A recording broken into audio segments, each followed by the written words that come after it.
আসসালামু আলাইকুম, সবাইকে স্বাগতম জানাচ্ছি ইজি পাঠশালার পক্ষ থেকে। আমি আছি নুসরাত জাহান। আমরা এসএসসি কেমিস্ট্রি সিরিজ করছিলাম চ্যাপ্টার 3, সেটারই আজকে পার্ট 7। চলো ক্লাসটা করি। পার্ট 7-এ আজকে আমরা শিখব ভর সংখ্যা বা মাস নাম্বার নিয়ে। আমরা এর আগের ক্লাসে শিখেছিলাম পারমাণবিক সংখ্যা বা অ্যাটমিক নাম্বার নিয়ে, এবং আজকে আমরা কি দেখব? ভর সংখ্যাটা দেখব। তাহলে চলো আমরা ক্লাসটা করি। মেইনলি এই যে ভর সংখ্যা বা মাস নাম্বার যখন আমরা বলবো, আমরা মাথায় রাখবো যে এটাকে রিপ্রেজেন্ট করা হয় এ দিয়ে। কি দিয়ে? এ দিয়ে। এখন এগুলো মনে রাখবো কেন? দেখা যায় একটা সিকিউতে যখন আমাদের উদ্দীপক দিবে, তখন সেক্ষেত্রে কিন্তু একটা বক্স আকারে একটা পরমাণুকে বোঝানোর জন্য এ ইউজ করা যেতে পারে।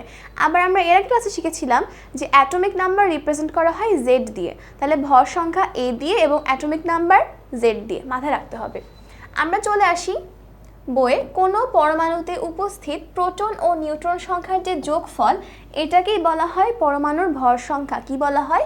পরমাণুর ভর সংখ্যা। এবং এটাকে কিন্তু বলা যায় নিউক্লিয়ন নাম্বার। কি বলা যায়? Nucleon number.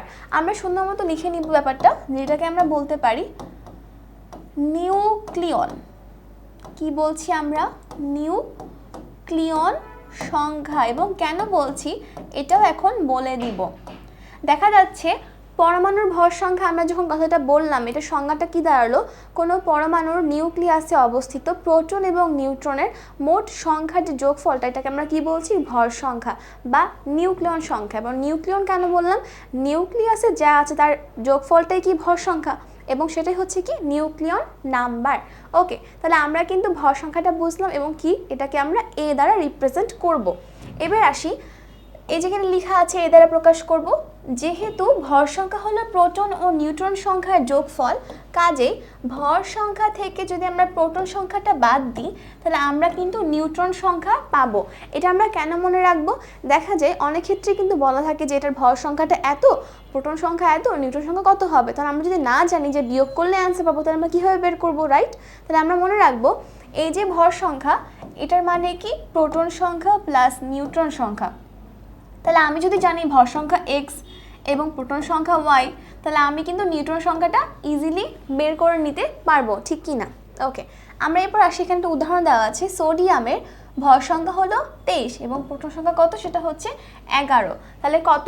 আমাদের এ দেওয়া আছে 23 এবং জেড দেওয়া আছে 11। আমরা ধরে নিই নিউট্রন সংখ্যা হচ্ছে এন। কত? এন। আমরা এনটা বের করব, যেটা আমরা জানি না। ফর্মুলাটা হচ্ছে a is equal to z plus n. A is equal to z plus n. আমরা বের করব এন। তাহলে আমরা কীভাবে বের করব?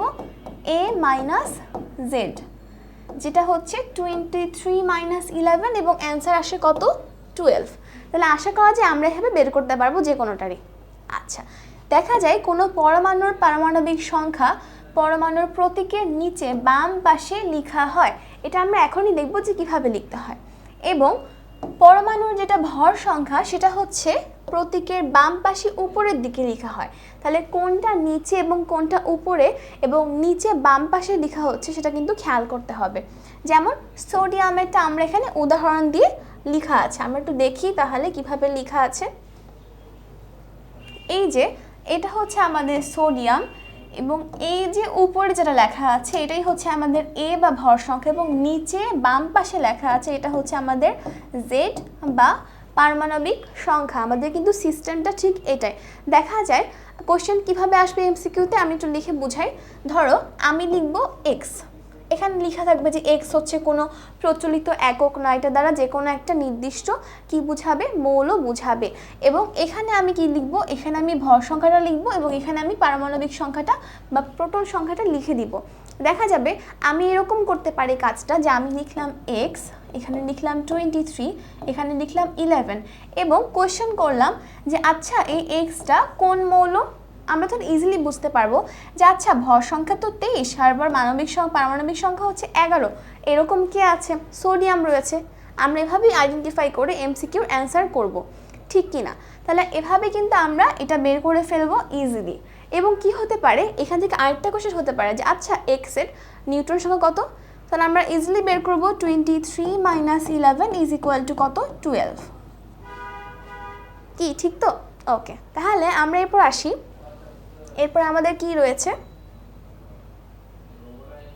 এই যে আমাদের এখানে সুন্দর করে লেখা আছে, মৌলের প্রতীক দেওয়া আছে, পারমাণবিক সংখ্যা বা প্রোটন সংখ্যা অথবা জেড, ভর সংখ্যা এ, ইলেকট্রন সংখ্যা এবং নিউট্রন সংখ্যা কি এ মাইনাস জেড, এবং সংক্ষিপ্ত প্রকাশটা কেমন হবে, মানে এই যে এই ফর্মুলাটা দেওয়া আছে এক্স দিয়ে যেটা আমরা লিখলাম সেটা। এখন আমরা আসি হাইড্রোজেন কি নিয়ে, এটার প্রোটন সংখ্যা 1, তাহলে ভর সংখ্যাও 1 এবং ইলেকট্রন সংখ্যাও 1, তাহলে এখন নিউটন কত হবে 1 - 1 0, এবং প্রকাশটা হচ্ছে এরকমভাবে লেখা আছে, এটা হচ্ছে হাইড্রোজেন, এই যে উপরের যে 1 এটা হচ্ছে এ ভর সংখ্যা এবং নিচের যে 1 বাম পাশে এটা হচ্ছে কি আমাদের জেড বা পারমাণবিক সংখ্যা। এবার আসি আমরা হিলিয়ামে, যেটার প্রোটন সংখ্যা হচ্ছে 2, ভর সংখ্যা হচ্ছে 4, তাহলে ইলেকট্রন সংখ্যা এখানে দেওয়া আছে 2 এবং নিউট্রন কি হবে, আমরা 4 - 2 করে 2 পাবো, তাহলে নিউট্রন সংখ্যা 2। এখন আমাদের প্রকাশটা হচ্ছে এটা, যেখানে এটা হিলিয়াম, এই যে 4 যেটা উপরে রয়েছে এটা হচ্ছে আমাদের ভর সংখ্যা বা এ, এবং এই যে নিচে বাম পাশে 2 রয়েছে এটা হচ্ছে আমাদের প্রোটন সংখ্যা বা পারমাণবিক সংখ্যা, যেটাকে আমরা জেড বলছি। তাহলে আশা করা যায় আমরা এই ক্লাসে কিন্তু ব্যাপারগুলো বুঝতে পারলাম যে কিভাবে আমরা ভর সংখ্যা এবং পারমাণবিক সংখ্যার মাধ্যমে একটা মৌলকে প্রকাশ করব এবং কিভাবে সেখান থেকে নিউট্রন সংখ্যা বের করব, এবং এই যে আমরা দেখলাম কিভাবে আমরা প্রকাশ করলাম। তাহলে আজ এখানে শেষ করছি। আসসালামু আলাইকুম, ধন্যবাদ সবাইকে।